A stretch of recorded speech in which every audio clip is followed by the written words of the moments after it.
What lies beneath the surface?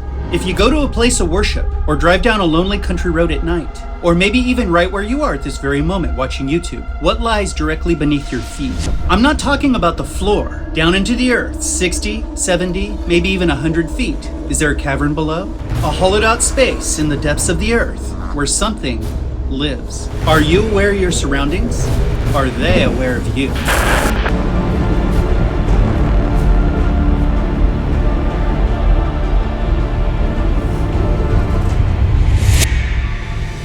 What is below the surface of the Earth? Much of what is contained in the Earth is known, and geologists are clear about the materials that make up the soil and the different layers of our planet. But what lives in that space? Bugs, snakes, ground rodents, and a large winged bat-like creature that spends time making objects, traps, artwork, and collects human bodies. It may be right where you are at this very moment, right below the surface, waiting for its next opportunity to feed. Just think about that. Today we're going to take a look at the creeper's lair and see what lies below.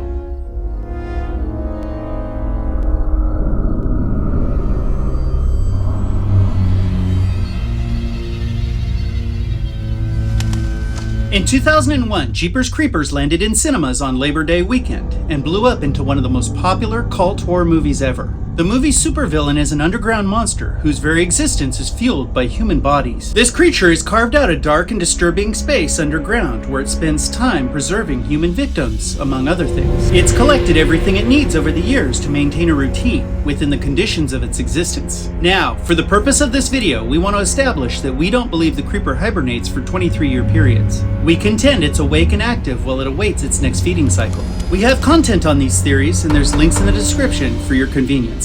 But what does a creeper do in its underground condo? And what does it have at its disposal? Let's start with the obvious. The creeper's cavern is covered in human bodies used as a grotesque exhibit of pain and suffering. This shocking collection of action figures provides the creeper with a morbid sense of joy. Each victim is displayed with an eternal expression of fear and discomfort. This is reasonable for a monster that likes to think of this space as its house of pain. As Derry launched himself into that space, we got the opportunity to see the fabled Kenny and Darla holding hands forever, both permanently fixed in visual anguish. Accompanying Kenny and Darla are many things the creepers collected over thousands of years. It uses candles and it often burns them while it creates. It has an antique record player at the factory hideout, so it's feasible to assume that it either had another one underneath the old church, or it brought that one with it when it burned down the House of Pain. And a record player needs records. We know that the creeper has Jeepers Creepers, but it may have other selections as part of its vinyl collection. It has multiple bottles of colored liquids used to preserve its human art gallery. Large needles and heavy black twine are always available to sew its corpsey sculptures together. And if it has embalming mixtures on hand, we must assume it has the chemical ingredients to create those special concoctions. What else? It has an assortment of materials to wrap victims. The creeper has a constant turnover of bodies in the back of its truck. Each body is wrapped and roped. We believe this may be part of the preservation process. The creeper keeps these materials in its underground locations.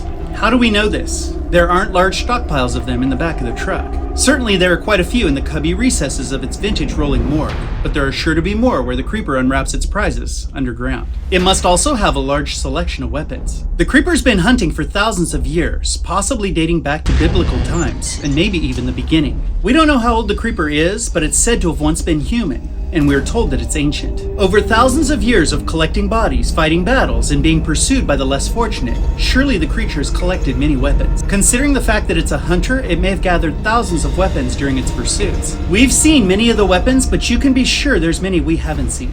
Not only does it keep weapons it's taken, like its ancient battle axe, but it also creates weapons, like its knives, stars, and even a custom-carved harpoon. Somewhere in the creeper's cavern there's a large stash of weapons, and they're probably organized and displayed like its victims. Having once been human, the creeper has collected a lot of human things. When it was working at the old decayed factory, we saw it sitting at a table, so it must have collected benches and chairs. It has the ability and the desire to organize, creating a need for shelving, cabinets, dressers, and other pieces of furniture in which to put its valuables. It must have artifacts as old as it is, and it needs places to put them. And the artifacts themselves, what would an ancient creature collect? Certainly it must have precious objects to fill these spaces. Archaic pieces of its human past, kept as mementos of another time. How do we know this to be true? The creature is a collector. It has a collection of bodies and a collection of weapons that we know of. If it likes to collect, then we can deduce that it has other collections to represent its past. It's fascinating to think about the items that can be found in the Creeper's collection of century-old human possessions of importance. Perhaps even historically significant items taken from historically significant humans. But there must be more. What does the Creeper need to exist underground for 23 years at a time?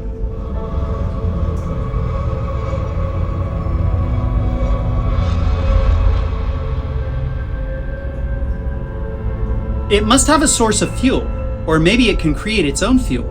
Biofuel, crafted from the fats of its human trophies. It may use such materials for torches or sources of light, as well as a means to move its truck. It would need to have simple tools to assist in carving dagger handles, harpoons, and throwing stars. But it has created much more than weapons carved from bone. The Creeper spent a lot of time customizing its truck, fabricating heavy bumpers to scare motorized victims. It has created traps to help protect itself while it's on the road and to help it hunt. Additionally, it keeps its truck maintained enough for service. It would be impossible for the Creeper to customize and care for its rolling sidekick with only 23 days every 23rd spring. And it couldn't accomplish this while it's busy eating to rebuild itself. So the truck must be underground with the creature. And if it's actively working on its truck underground, it must have the tools necessary to do so. Everything necessary to work with metal. It probably doesn't have power underground, but remember, it was able to disrupt electrical current at the cat lady's house as well as at the sheriff's station. If it can stop power, maybe it can create it or gather it as well. We don't know how it happens, but we do know the truck ends up with many modifications made from metal. This indicates another thing the Creeper must need: metal. Whether it's from the vehicles of past victims or other sources of raw material, the Creeper must have metal to work with. But of course, there's much more. The Creeper is surrounded by its past. Tashtago tells us the Creeper's truck is that thing's rolling history. There must be a great deal of history stored where it stays for 23 years at a time. Thousands of years of history which contain secrets about the creature. A history complete enough to be dangerous to it. We know this is true because a single eyewitness caused the Creeper to destroy its House of Pain, which has been in service to the Creeper for at least 200 years, based on the age of the bodies contained within. But the underground caverns have a different kind of history.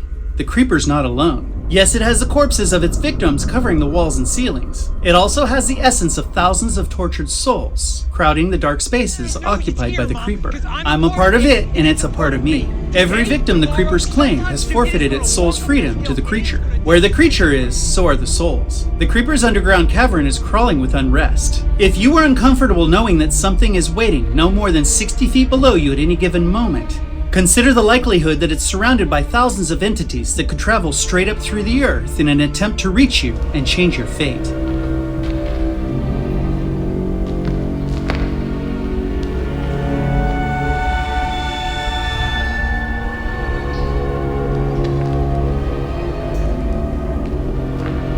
How many houses of pain does the Creeper have? The movies have shown 2, but certainly there are many natural caverns under the surface. Are there natural spaces underground that could be inhabited by monsters? And what if those spaces were connected like one big underground world, right underneath the surface, right below your feet?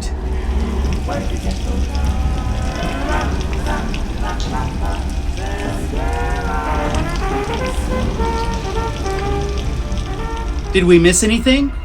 Tell us what you think the Creeper keeps in its House of Pain. If you seriously love the Jeepers universe, sub up and join the family. Until next time, we'll see you.